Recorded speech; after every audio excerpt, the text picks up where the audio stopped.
Mesdames, Messieurs, bonsoir à toutes et à tous. Bienvenue au journal. Une nouvelle application pour optimiser les programmes de développement des ministères au Burkina a été lancée hier par le ministère de l'Économie et des Finances.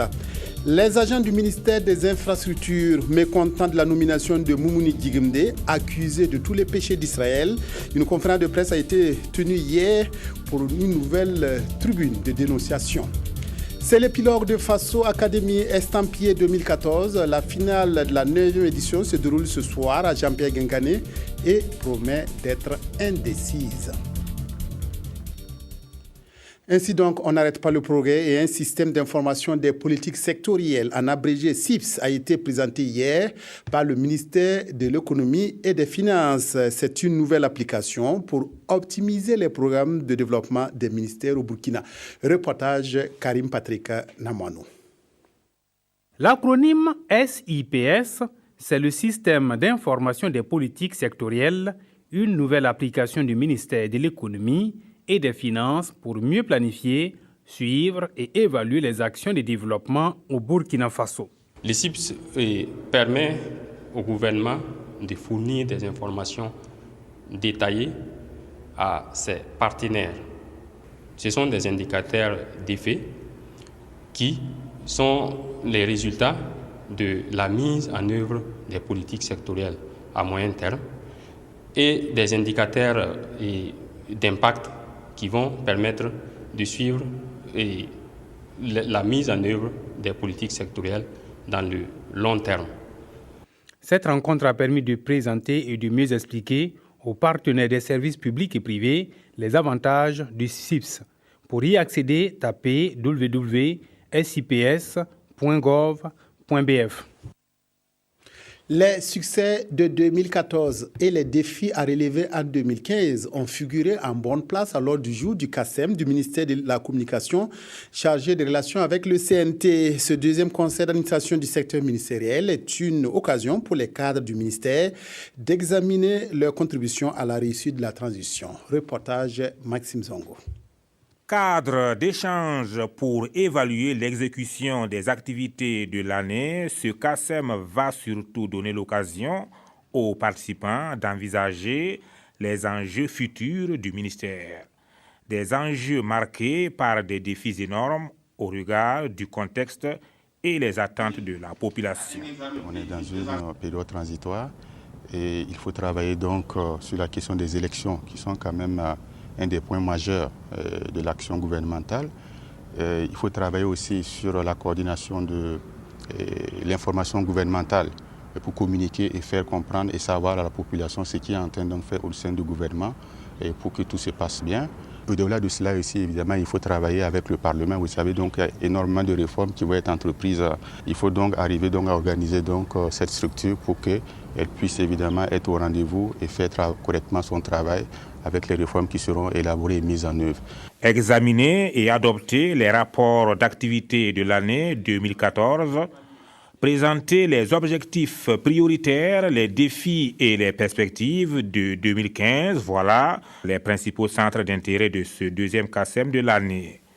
Élections présidentielles, législatives et municipales, mais aussi communication gouvernementale, télévision numérique terrestre TNT, consolidation de la déconcentration des médias, autant de défis donc qui seront largement discutés par les cadres du ministère. Objectif, baliser le terrain pour une mise en œuvre efficace et efficiente de la politique sectorielle du ministère en 2015. Venons-en maintenant à la politique. Les partis politiques ratissent large dans la perspective des futurs échanges électoraux. Le mouvement du peuple pour le progrès multiplie les sorties de terrain pour échanger avec ses militants. Fadam Gourma a ainsi accueilli une délégation du MPP conduite par son président Roch Marc Christian Kaboré. Reportage Albert Sankara.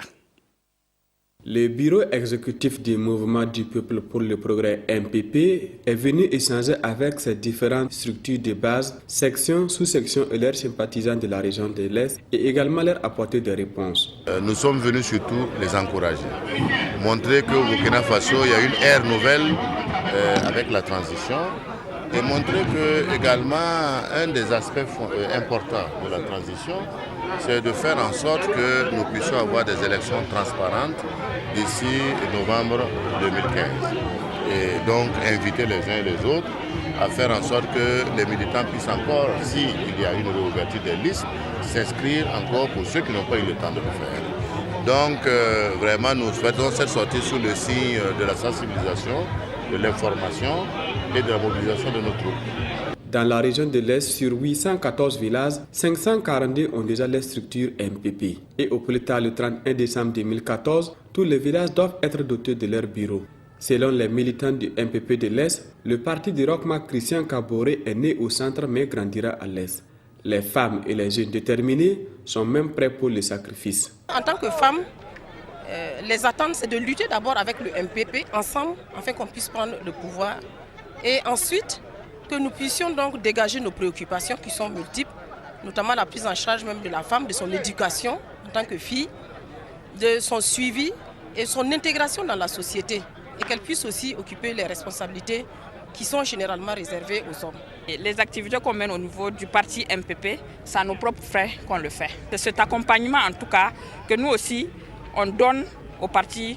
Après la cité de Yendabli, le mouvement du peuple pour le progrès a mis le cap sur Tinkodougou, capitale de la région du centre-Est, pour les mêmes travaux de sensibilisation et de remerciement.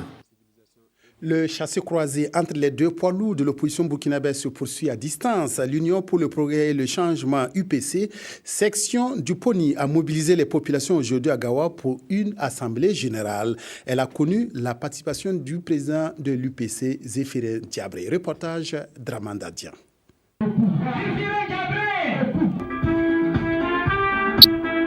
L'hymne de l'Union pour le progrès et le changement, entonné dans les collines du Bafouji.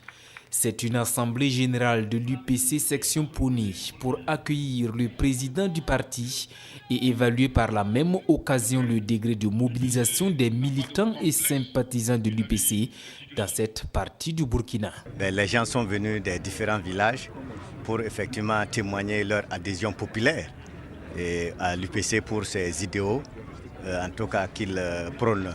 Le sud-ouest, les passions de l'UPC, en ce sens qu'au regard des résultats que nous avons engrangés aux élections de 2012, nous restons mobilisés derrière en tout cas notre président. Zéphirin Diabré a quant à lui rendu hommage aux populations et aux leaders d'opinion du sud-ouest à qui il dit merci tout en les appelant à soutenir le gouvernement de transition et à poursuivre davantage la mobilisation pour un vrai changement en novembre 2015. Et j'ai poursuivi en disant que le combat n'est pas terminé. Nous avons lutté pour un changement, mais pour un vrai changement. Il importe maintenant que nous retroussions nos manches pour faire en sorte que ce vrai changement-là ait lieu en 2015. Les 30 et les 31 octobre, les Burkinabés ont souhaité un Burkina nouveau. Et pour nous, un Burkina nouveau, ça veut dire entre autres une politique nouvelle, une nouvelle manière de gouverner, mais ça veut dire aussi des hommes nouveaux. Et pour cela, le bureau politique national de l'UPC croit en la bonne foi de ses militants, des hommes et des femmes, surtout la frange jeune de la population à qui reviendra le choix du changement à travers les urnes en 2015. Comme on le voit, l'année qui s'achève aura été une année d'intenses activités politiques, des marches, des meetings et des déclarations des partisans de la révision constitutionnelle pour modifier l'article 37 et ses opposants se sont succédés tout au long de l'année 2014 pour finalement aboutir à l'insurrection populaire du 30 octobre. Retour sur ces faits avec Jacques Lamissa Tarpaga. 31 mai 2014, le stade du 4 août fait son plein. L'opposition est unie autour d'un seul objectif, empêcher la modification de l'article 37, un projet du parti au pouvoir. Les messages contre la révision de la Constitution s'enchaînent. Et l'image qui aura retenu l'attention de tous, c'est ce carton rouge de feu Ama Arba Diallo contre le président Compaoré. Mais un mois plus tard, la cuvette du stade du 4 août est à nouveau sollicitée. Cette fois, ce sont les partis de la majorité qui font la contre-attaque. Oui à la modification de l'article 37 et oui au référendum prévu à cet effet. Dès lors, le oui et le non s'affrontent régulièrement par marches et meetings interposés, principalement à Ouagadougou et à Bobo-Dioulasso. Cette deuxième moitié de l'année s'avère particulièrement chaude. Et le déclic est parti de ce Conseil des ministres extraordinaire du 21 octobre 2014. Un seul point à l'ordre du jour, un projet de loi portant révision de l'article 37 de la Constitution. Le mandat présidentiel devrait alors passer de 2 à 3. Comme un pavé dans la mare, les éclaboussures de cette annonce sont perceptibles dans toute la capitale et à Bobo-Dioulasso. Des manifestations de rue éclatent et sont permanentes jusqu'à ce jeudi 30 octobre, jour du vote de la loi à l'Assemblée nationale. Là, c'est tout le pays qui se mobilise pour dire non à la révision. Très tôt le matin, le cordon de sécurité autour de l'Assemblée nationale est pris d'assaut par les manifestants. Les bombes lacrymogènes et les jets d'eau n'ont pas eu raison de la détermination de la jeunesse. L'atmosphère est chauffée à blanc et l'on craint le pire. Avant même le début des travaux, l'hémicycle est tombé entre les mains des manifestants. L'Assemblée nationale est saccagée, puis brûlée. Les espoirs du oui s'envolent parce que le non semble l'emporter. Le peuple dans la rue ne compte plus s'arrêter. Blaise Compaoré doit partir. Dans la soirée, il décrète l'état d'urgence et dissout le gouvernement. Mais rien n'y fit. Cette tentative de reprendre la main reste vaine. Le vendredi 31 octobre, les choses s'accélèrent et le président est contraint à la démission. Il quitte le pays. Au bilan, 24 morts, 625 blessés et de nombreux dégâts matériels. Voilà le dénouement d'une confrontation politique qui a du reste débuté quelques années auparavant. Entre la volonté de Blaise Compaoré de se donner un nouveau bail présidentiel et la volonté du peuple d'un changement, la rue aura tranché en faveur de ce dernier. La grogne se poursuit au ministère des Infrastructures, du Désenclavement et des Transports, où les agents ne sont pas contents de la nomination de Moumouni Djigimde comme ministre. Au cours d'une conférence de presse, ils ont dénoncé pêle-mêle des marchés attribués gré à gré ou encore le passé trouble du nouveau patron du département. Reportage Atma Koulibaly. Grogne au ministère en charge des transports, les agents reprochent plusieurs griefs à l'actuel détenteur de ce portefeuille ministériel. Le nom du ministre qui se trouve sur le décret de nomination et sur les documents officiels, la lettre de mission du Premier ministre et à l'intention de Moumouni Djigimde n'est pas la même personne qui est actuellement au ministère. On a découvert même dans d'autres documents 2 autres noms. Donc nous avons 4 noms différents de la même personne. Donc cela est un problème. D'autre part, en 3 semaines d'exercice, il a passé plus d'1 milliard de marchés de gré à gré, et soit pour aménager des voiries autour de la résidence privée du président du Faso, soit pour aménager une piste, une route pour aller au champ du président, soit pour exécuter des ralentisseurs dans l'église où fréquente le Premier ministre Zida, et soit pour réaliser un parking municipal. Selon les agents en colère, la nomination du ministre ne remplit pas toutes les conditions de probité et d'intégrité exigées par la charte de la transition pour occuper un poste de responsabilité. Et on dit que le ministre a fait la prison aux États-Unis pour avoir tenté de corrompre un douanier. Dans tous les cas, nous pensons que lui-même, il doit faire toute la lumière sur cette question. Et les simples faits de soupçons sur un haut responsable comme le ministre, il devrait se mettre à l'écart pour permettre éventuellement, s'il y a enquête à mener, pour qu'on puisse le conduire en toute impartialité. En attendant, les agents souhaitent avoir une oreille attentive de la part des plus hautes autorités de la transition pour situer l'opinion nationale. Une vingtaine de magistrats et d'avocats a bénéficié à Bobo-Dioulasso d'une formation sur le droit international humanitaire.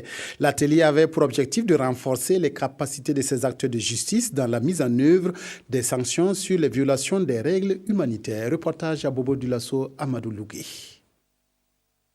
25 acteurs de la justice, soit 20 magistrats et 5 avocats à l'école du droit international humanitaire. Issus des différentes juridictions de la Cour d'appel de Bobo-Dioulasso, ces magistrats et avocats ont 2 jours pour renforcer leurs connaissances dans la mise en œuvre des sanctions à prendre en cas de violation des règles humanitaires. Dans le contexte d'aujourd'hui, il s'agit d'une formation d'une extrême importance pour les acteurs de la justice. Alors, parce qu'il s'agit de normes qui ont été pour la plupart ratifiées par notre pays. Et il est donc important que les acteurs de la justice puissent d'abord les connaître et afin de les incorporer, de les prendre en compte dans les décisions qui sont amenées à prendre. Le droit international humanitaire DIH, encore appelé droit de la guerre, est un ensemble de règles internationales qui visent à atténuer les souffrances des populations en temps de conflits armés. Le Burkina Faso a ratifié la plupart des conventions relatives aux droits humanitaires. Aujourd'hui, il est question de diffuser les bonnes pratiques et réprimer surtout les éventuelles infractions à ces règles.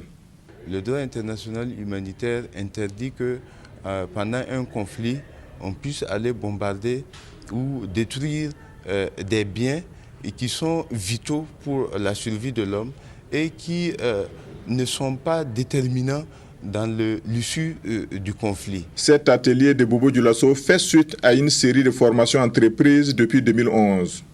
Les présidents des tribunaux et les procureurs ont déjà bénéficié d'une session de formation sur le droit international humanitaire et la justice pénale internationale. Sait-on que la conception et la construction des barrages obéissent à certains textes. Le Burkina ne dispose malheureusement pas de ce cadre réglementaire. C'est pourquoi le Comité national des barrages a comblé le vide en produisant un document sur la classification des barrages. Ce document est soumis à un atelier de validation à Ouagadougou. Reportage Draman Guinée. Le Burkina Faso dispose d'une vingtaine de grands barrages et d'un millier de barrages réservoirs. Malheureusement, nombreux sont ces ouvrages qui cèdent avant terme. Fort de ce constat, le Comité national des barrages du Burkina Faso a produit un document sur la classification de ces retenues d'eau. Ce document, qui est ici en cours de validation, sera un guide pour la conception et la construction des barrages. Nous avons remarqué qu'il y a beaucoup d'insuffisances. Beaucoup d'insuffisances dues au fait que les choses ne sont pas assez bien codifiées, les choses ne sont pas bien normées. Et la réflexion qui a été menée au niveau des ingénieurs a permis de déceler ces insuffisances et aussi de faire des propositions pour qu'on y trouve des solutions. Et l'une des solutions, ça passe nécessairement par la classification des barrages. Et pourquoi il faut une classification? Parce que les barrages sont de taille et de nature diverses. Pour prendre quelques exemples, vous avez le barrage de Bagré qui fait à peu près 1,7 milliard de mètres cubes d'eau, qui a une hauteur de 40 mètres. Et vous avez le barrage numéro 1, 2, 3 de Ouagadougou qui font à peu près 4 à 5 mètres et qui stockent pour l'ensemble des 3 barrages 5 millions de mètres cubes. Et les barrages de Bagré représentent des enjeux autrement plus colossaux que les barrages numéro 1, 2, 3 de Ouagadougou. Les barrages de Bagré représentent également des risques pour la sécurité publique qui sont sans commune mesure avec d'autres petits barrages qui sont installés dans le pays. Cela veut dire que les règles pour construire un barrage comme Bagré seront différentes des règles pour concevoir et construire un barrage comme le barrage de Ouédibila à Koubri. Une fois validé, ce référentiel va permettre au pouvoir public d'élaborer des critères de projet adaptés à chaque catégorie d'ouvrage, tout en précisant la qualification des experts et entreprises concessionnaires. Le programme d'appui aux filières agro-silvo-pastorales PAFASP a obtenu un financement additionnel de 32 milliards de francs CFA pour poursuivre ses activités sur le terrain. Mais avant le démarrage de cette phase, une mission de supervision s'est rendue dans les provinces du Boulkemde et du Sangué pour évaluer les progrès réalisés. Reportage Isaïe Parkouda. Plusieurs secteurs dont l'élevage, l'agriculture, dans la région du centre-ouest, tout comme dans les autres régions, ont bénéficié d'un accompagnement technique et financier du gouvernement et de la Banque mondiale à travers le programme d'appui aux filières agro-silvopastorales PAFASP. Et c'est pour rendre encore plus probants les résultats sur le terrain que la mission de supervision des ministères de l'agriculture, de l'élevage, de l'économie et des finances et le PAFASP rencontre les bénéficiaires pour échanger sur les préoccupations et dégager des perspectives. On a été beaucoup impressionnés du dynamisme de ces commerçants qui sont organisés à ce niveau, qui donnent un éclat d'un développement qu'on peut compter, surtout en matière de la commercialisation des OIM. Dès qu'on rentre, on va se retrouver pour faire le point, échanger pour faire ressortir les points forts et les points faibles de ces actions qui se mènent sur le terrain.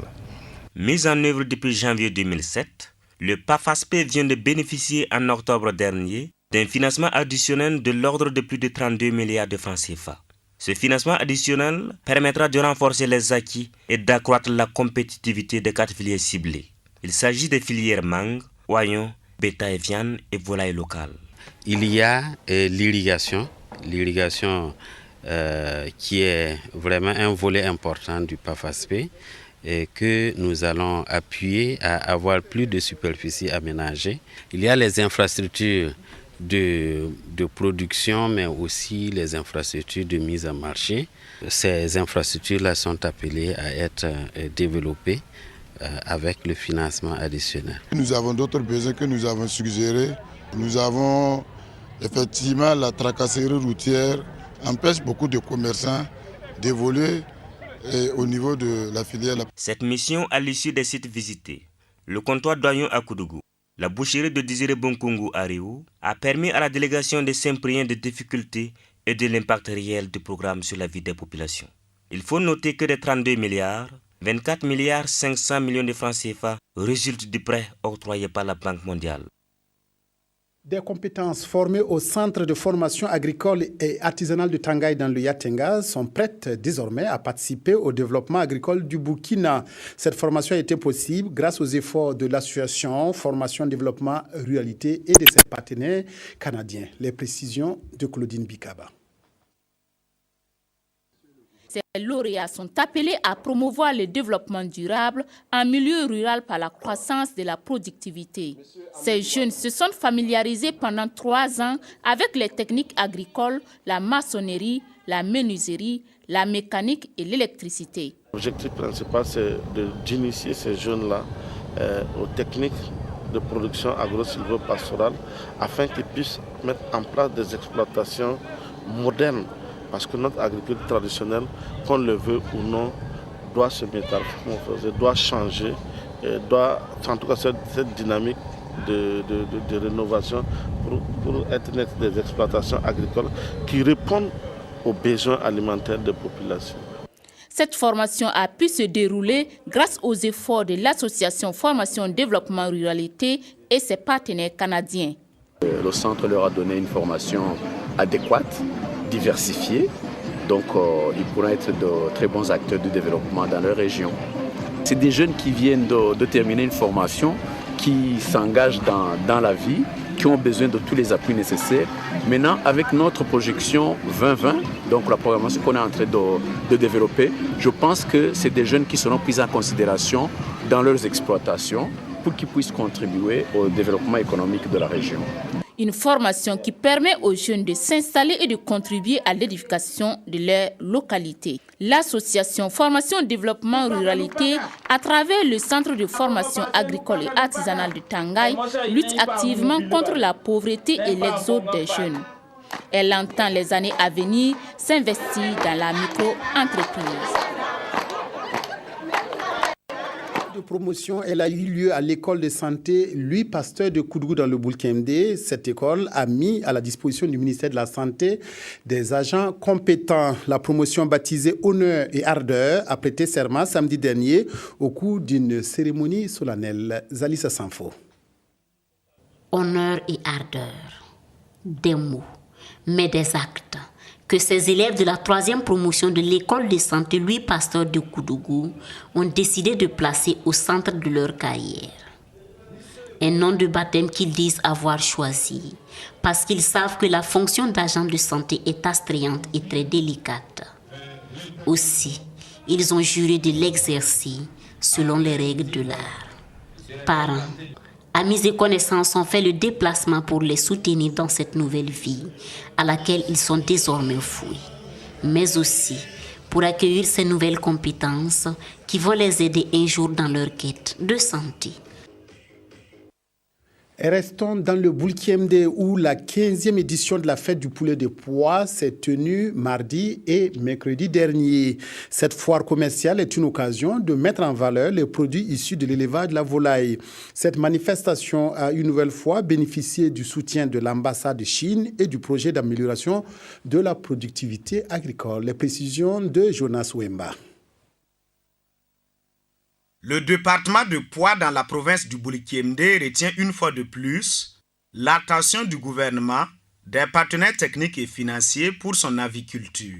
Et depuis 15 ans maintenant, l'association Action Vitale a initié la fête du poulet, occasion pour rassembler les meilleurs aviculteurs de la localité et encourager les acteurs de la filière gallinacée dans leur vision entrepreneuriale. J'ai compris que c'est une activité qui est au cœur de la population de Poix et de tous ses fils. Aujourd'hui, nous sommes à une production de plus de 5000 sans compter les individualités. Ce n'est pas chose aisée parce qu'on se rappelle comment la première édition a commencé. Mais aujourd'hui, je pense que la structure prend son élan, la fête prend son élan. C'est un bilan positif. Pour la circonstance, 49 stands d'exposition ont été dressés. Et la volonté des promoteurs, c'est de faire de Poix un pôle de croissance avicole. Une volonté à laquelle adhère Lazare Zungrana, parrain de cette 15e édition. Si nous arrivons effectivement à encourager un certain nombre de pratiques, et notamment ce que nous venons de vivre aujourd'hui, cela va aider les populations à la base à pouvoir accroître leurs moyens de résilience face à un certain nombre de situations de catastrophes.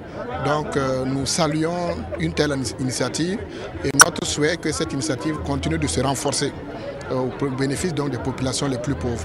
Cette fête du poulet à Poix a permis de récompenser 23 meilleurs aviculteurs et vaccinateurs volontaires villageois du département et de la province. Ces acteurs de la filière volaille ont été invités donc à s'approprier de nouvelles techniques d'élevage, toute chose qui leur permettra d'accroître leur production et d'améliorer leurs revenus.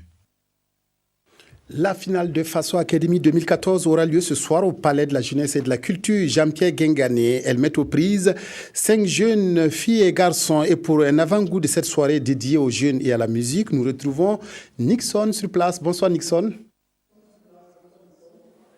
Bonsoir Godefroy Bazé, bonsoir à tous les téléspectateurs de la chaîne. Toujours au cœur des grands événements, c'est un événement majeur en ce jour, en ce mois béni. C'est un mois festif et nous, au niveau de la télévision du Burkina, nous avons choisi ce mois-là pour célébrer les 5 finalistes de Faso Academy. Donc ce soir, chers téléspectateurs, vous aurez 5 qui vont compétir en live. C'est une soirée entièrement live, accompagnée avec l'orchestre de Bill Akakura, Django System. Il y aura aussi des prestations d'artistes. Il y aura aussi pas mal d'innovations à cette édition de Faso Academy, édition 2014. Mais il me plairait aussi d'inviter tous les téléspectateurs, ceux-là même qui sont chez eux à la maison, ils peuvent effectuer les déplacements. Il y a toujours de la place ici au Palais de la Culture et de la Jeunesse Jean-Pierre Guingané, parce que dans quelques instants seulement, la salle sera chaude et l'ambiance sera tout azimut sur les antennes de la télévision du Burkina. Cher public, vous qui êtes présents, bonsoir à vous. Un applaudissement très fort.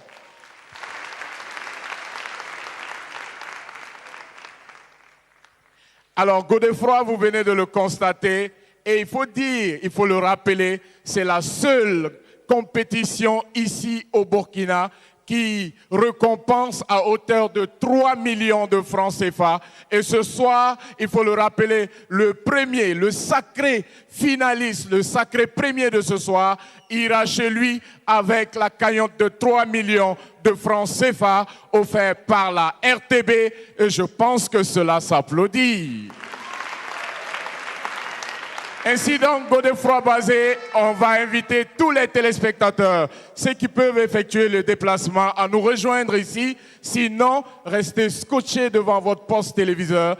Dans quelques instants, le show démarre. Merci Godefroy. Effectivement, Nixon, vaut mieux être au cœur de l'événement. Moi, je vote pour tous les 5 candidats. C'est tout pour cette édition de 20h sur la RTB. Merci de l'avoir suivi. Bonne suite de programme à notre compagnie. Excellente soirée à toutes et à tous.